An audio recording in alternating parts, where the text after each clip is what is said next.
So this year, Government Pension Fund made some adjustments in terms of its pensions. This raised a lot of concerns in a lot of people that are currently working in the public sector in terms of what is going on with their funds. Where did their funds go? 1 minute they're sitting with this much money in their beneficiary statement, the next, whoosh, it's gone. 200,000, 400,000, 300,000 has now vanished from their beneficiary statement.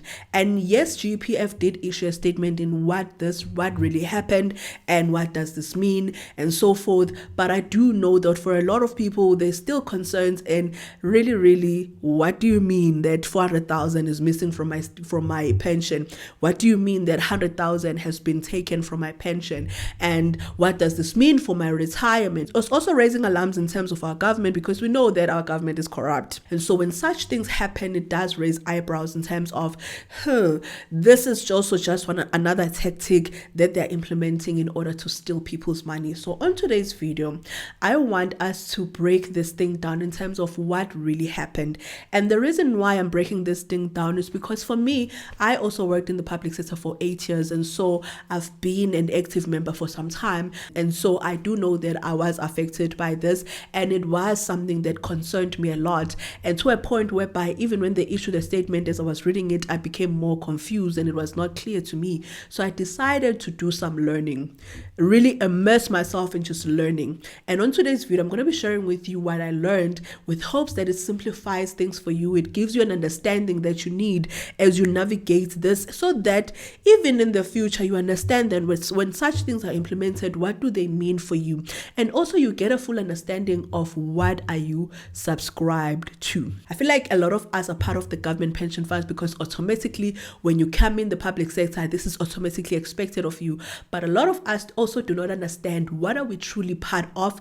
What does this mean? And so forth. So on today's video, I'm hoping to break this thing down for you. And this is based on the research that I've done in order for me to understand this whole thing myself, so that I stop having assumptions, but rather have a full understanding of what happened. And as I digged deep and tried to understand, that's when things became clear for me. And I really just want to give you that clarity as well. This is a video that I'm really going to ask you to share. Share this with your friends, your family members, your colleagues that work in the public sector, someone that you know that works in the public sector. Do share this with them, because I do feel like a lot of people do not have this information. And the more that we know, the better we can understand certain things and we can maneuver certain things, and we can stop labeling everything as corruption, stealing, and so forth, right? Let us get into it. But before we get into this, let me firstly introduce myself. My name is Uchennifer Nxumalo. I'm a content creator, as well as currently self-employed, run my business, and I create financial, career, as well as lifestyle content on this channel. So if any of those things are things that you're interested in, do make sure that you join us by clicking that red subscribe button on the bottom. And also don't forget to smash that like button. And most importantly, don't forget to share this video. Really gonna emphasize that. Please share this video as much as you can. More people need to understand what they are part of. With that being said, let us get into it, okay? Before we can get into what happened to your money, the money that disappeared, that you can't account for, that you feel like you've been scammed out of, I want us to first understand the government pension fund. You cannot understand what happened this year if you do not understand what you're part of. Try to listen with an understanding so that you are able to comprehend what you are talking about. And then if you still have questions, you can drop them down below, right? So we first need to understand what is the government pension fund. We've got different pensions, right? There is the pension that you find in the private sector. In most cases, will be your provident fund. You also do have your retirement annuity. This is more so of a personal option. It's not something that is expected from you when you are employed, but rather it's a personal option. This is something that also a self-employed person can have, a retirement annuity. And then we've got a government pension fund. This is something that you are automatically subscribed to, or you are enrolled into when you enter into service within the public sector. Now, these three things are different. Provident fund and retirement annuity are kind of similar, but they're also different. How are they different? The retirement annuity is something that I can contribute as a personal choice. My employer does not get to contribute towards my retirement annuity. So that's a retirement annuity. The money that I contribute is what will show in my statement, or will show in my account to say this is how much money I'm sitting with, also factoring in the interest that my money has gained the longer it sits in there. And then we've got a provident fund. A provident provident fund is something that you enter in if you work in the private sector. So in the provident fund, what happened is that you contribute, your employer also matches that, or they contribute, and then this goes towards your account. And in your beneficiary statement, it will show you how much money you are sitting with. The reflection of that is what you have put in and your employer has put in, and then it will be showing in your statement.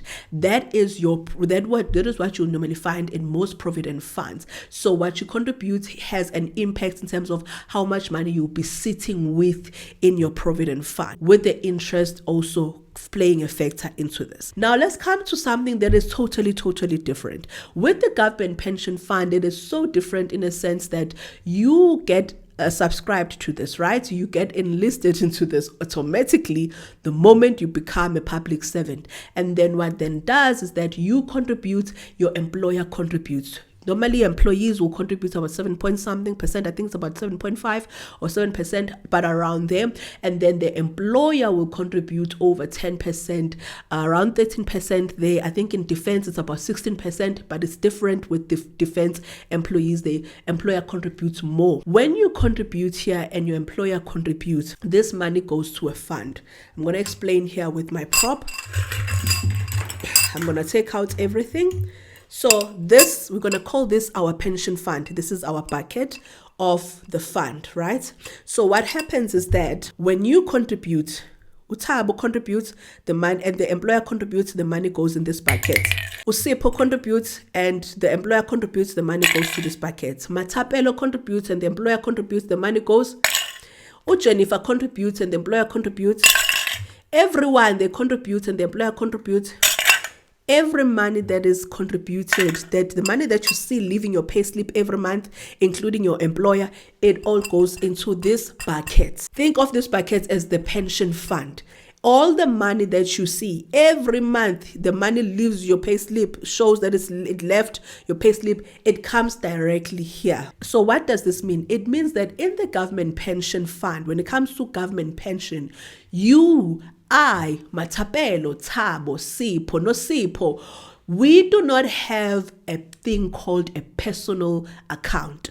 We do not have a thing called a pension account. The money that you contribute is not the money that you will see in your beneficiary statement. There is no correlation between how much I contribute and my employer contributes and what is sitting on the beneficiary statement. I hope that makes sense. Do not assume that the money that you see on your beneficiary statement is actually the total amount of contribution that you and your employer have made. Take that out of your mind. Why? Because every contribution that is made by a public servant as well as the employer of that public servant goes into this fund. And the reason why it goes to this fund, that is just how the fund is managed. The whole point is so that we have these funds so that we are able to meet our obligations. What are our obligations as a government pension fund? Our obligations are to all the active members that are part of the public sector, that are contributing in this government pension fund. Because when you start working in the public sector and you actually start contributing on this, they give you a promise. So that is what it's all based in. The government pension fund is based on a future promise. It's not based on how much you contribute now, then we will give you all your contribution. No, rather it is based on the future promise that we are promising you that if you stay in the sector and you work you work for all of these years, you continue to contributing towards the pension fund, what we promise is that by the time you have to retire, there will be enough funds for you to retire comfortably. So that is what a pension fund is about. They are all about making future promises. So they made future promises to people that they joined the public sector 30 years ago, 20 years ago, and so forth. So by the time these people retire, they need to make sure that they're able to uphold their promise and actually allow these people to retire comfortably. But them retire comfortably depends on what a person does in their years of service. So what you want to do, you want to stay as long as possible possible so that you can accumulate more and more years of service, and also want to grow in your career, because all of those things play a role in terms of how much you are likely to come out with when it's time for you to retire. That is what a pension fund is all about. So I want us to just understand that the money that you see in your beneficiary statement is not the total contribution that you have made and your employer made, but rather it's an estimate of your rent value for your pensionable years in conjunction with the amount of money that you have been earning in the past 24 months up until that date that you request your statement. That's the whole premise of the government pension fund. There's no your money, there's no my money, there is no they went to my account and they took my pension, because that's what we're all thinking. They went to my pension, they took out this much money. There is no your funds, there is no my funds. There is no such thing as an account. You don't have a personal pension account. There's no one who has a personal pension account when it comes to the government pension fund. We are all contributing towards a shared pool or a shared bucket so that the government pension fund can maintain or keep their promise that they made to you when you entered service come time for retirement. Now, what does it mean come time for retirement? When it's time for Mathapelo to retire, what will happen is that the government pension fund will then do calculations, right?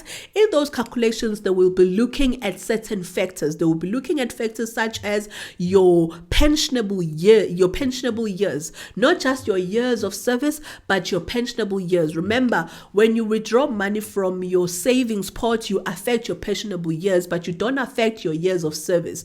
Yes, maybe your years of service will still say 10 years, 20 years. However, if you have been withdrawing, then obviously your pensionable years will go down. So come time that Mathapelo retires, they will then look at her pensionable years and then look at her past 24 months salary per month. So from that day of retirement, and then going back counting 24 months, how much was her income per month?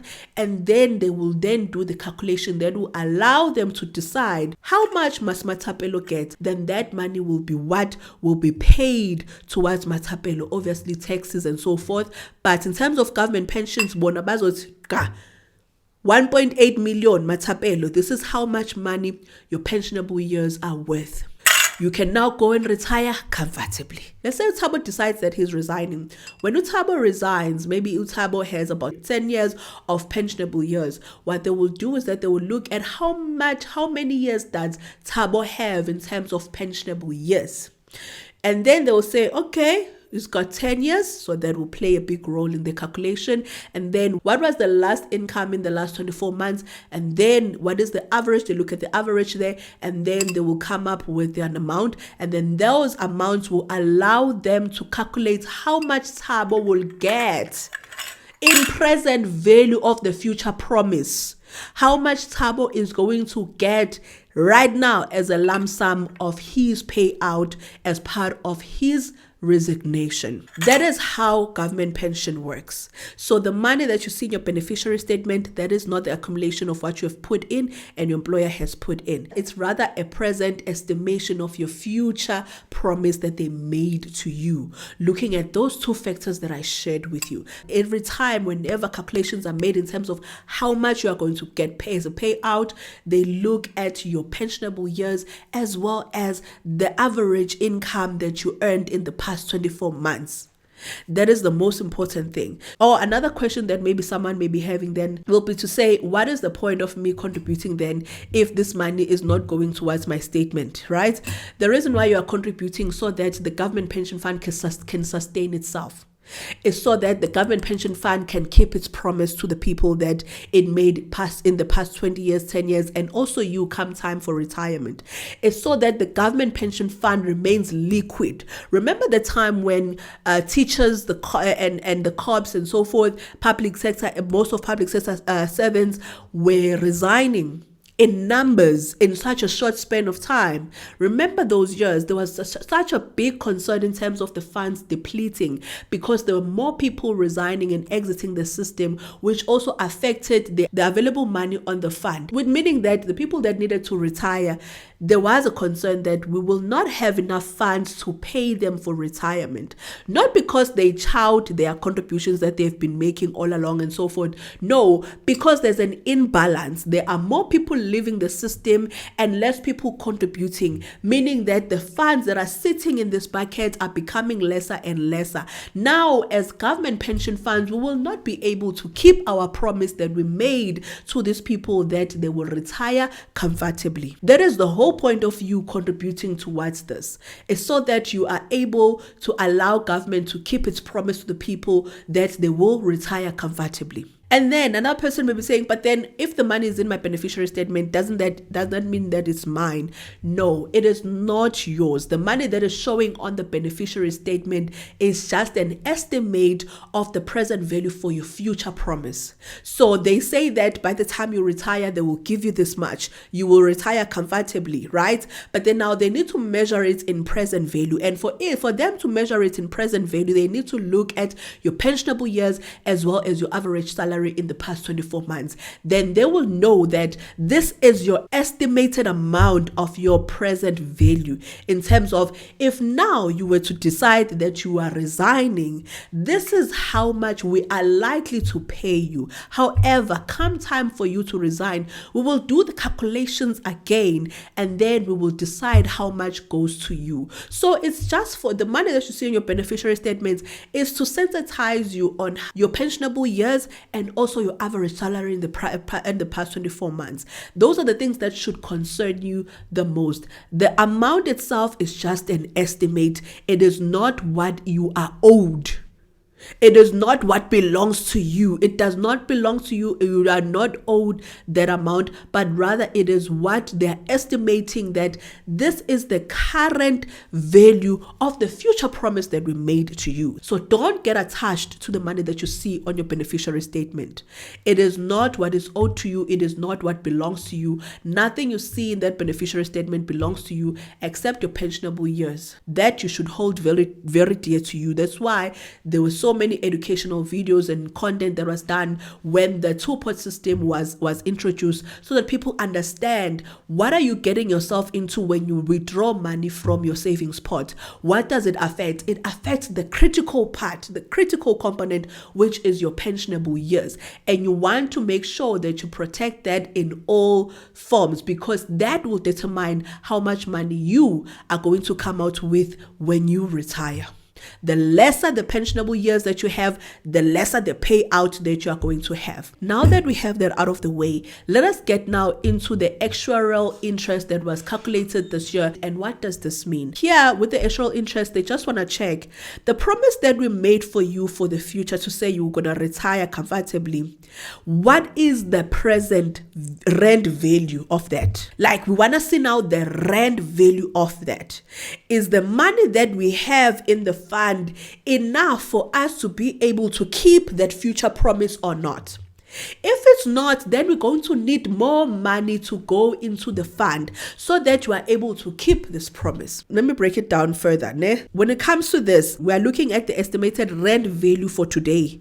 Now, right now, ne? We promised you this money in the future, but we need to know right now in terms of the rand value if it is according to these factors. Firstly, the interest rate. Secondly, the inflation. And thirdly, the life expectancy, how long people are living. Those three factors determine if the rand value that we have right now in terms of how much your pensionable years are worth, is it fair now or not? Do we need more money right now to make sure that we keep our future promise or not? So in simpler terms, this calculation is done to determine what is your future pension worth today if you were to resign. So if you were to say, I'm done, I'm quitting and I want my money, they need to know what is your future pension worth today. So when they did those calculations, they realized that actually we do not need to keep as much money today in order for us to uphold this promise that we made. And there was a 15% that was done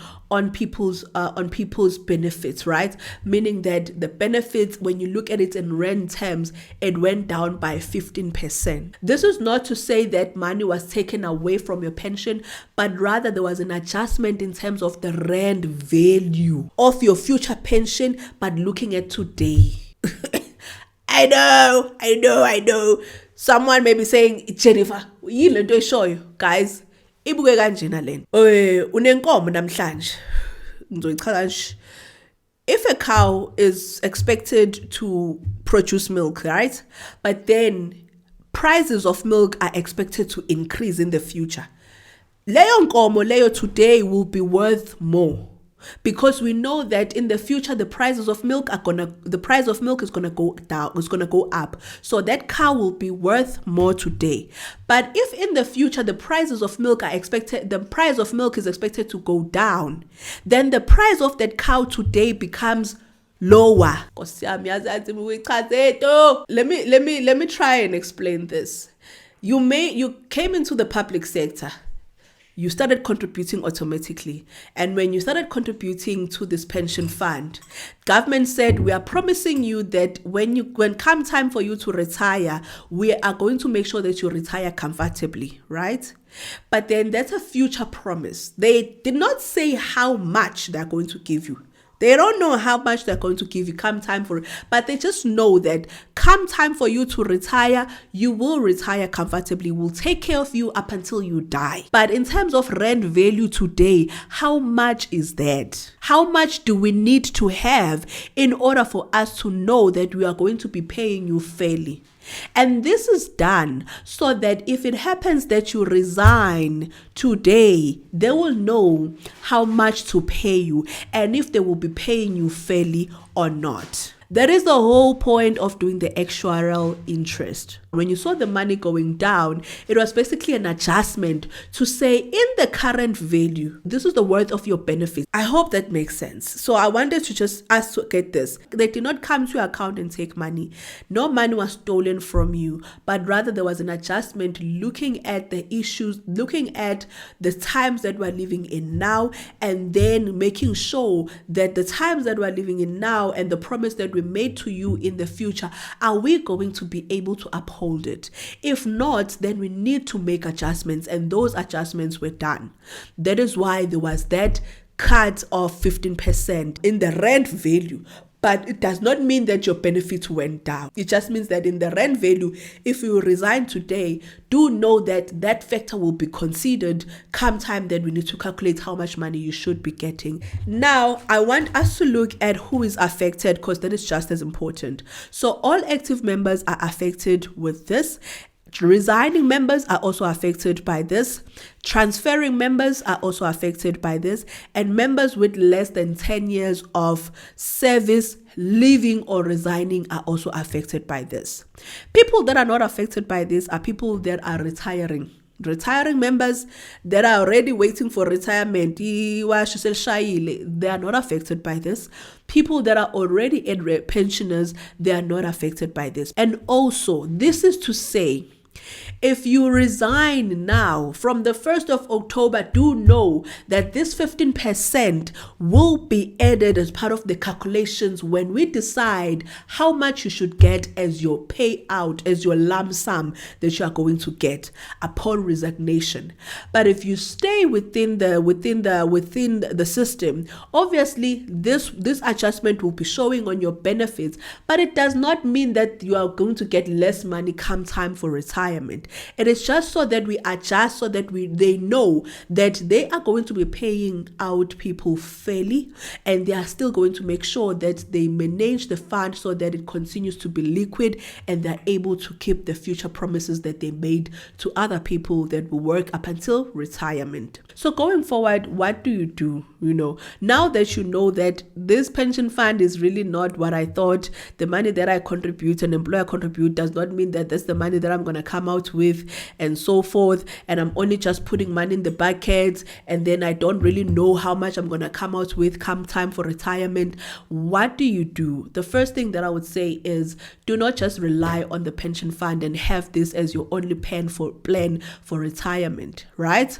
Because these adjustments are going to be done over the years. years continue to be done. This was not new. It was done in 2022. It was done this year. It will also be done in the next maybe 2 or 3 years, because we need to always make sure that we are still in line with the things that are currently happening in terms of inflation, interest, as well as life expectancy. We need to always adjust to those things so that we make sure that we are paying people fairly. So now that you know all of those factors, you need to know that you can't just rely on the pension fund only as your source of retirement, as your plan for retirement. So the second thing that I would do is I would make sure that I'm utilizing a tax-free account so that I can benefit from the tax privileges that this account comes with. So I would actually invest in a tax-free account and make sure that I max it out each and every year. If you want to go the route of the annuity, you can do that as well. But I would say that don't sleep on the TFSA. Once you have your pension fund, the second layer that you should have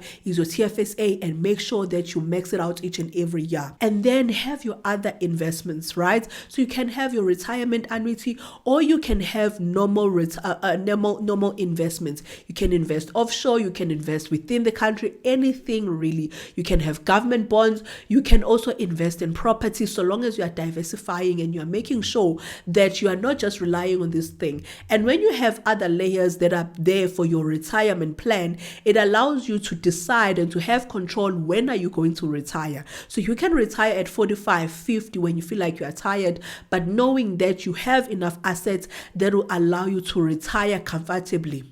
Not just waiting on the government pension fund for it to pay you so that you can retire comfortably. And then lastly is that when you work in the public sector, guys, try as much as you can to grow within the public sector, because you want your income to increase each and every year. Yes, it will be increasing while you're in that position each and every year, but then in 2 years, 3 years, you need to be getting a position that pays you higher than what you have been paid in the past 3 years. This allows to bump up your average salary in the past 24 months. So by the time you come time for retirement, you will find that you'll be sitting with a lot more, or when it comes to the money that you get as a payout because of your pensionable years, as well as the average salary in the past 24 months. That way, you will then find that your payout will be more. The most important thing that I wanted to highlight here is that when it comes to the pension fund, there is no my account, your funds, my funds. Take the thing out of your mind. There is no such thing. Once your money is taken from your payslip, it goes directly to this fund. It's no longer your money. It becomes the pension fund's responsibility to make sure that they use that money to keep the promise that they made to everyone else, including yourself. So I hope that this video helped you. And if you have any questions, leave them down below. And as I said, share this video with your siblings, your family, your friends, your aunts, your uncle, your mom, and so forth. And if maybe they don't understand this Ngisi, try to put it in simpler terms, like in the language that they will understand, so that they know what they subscribed to, what they are part of, what does this mean, and so forth. I will see you guys on the next one. Please take care and stay safe. Bye.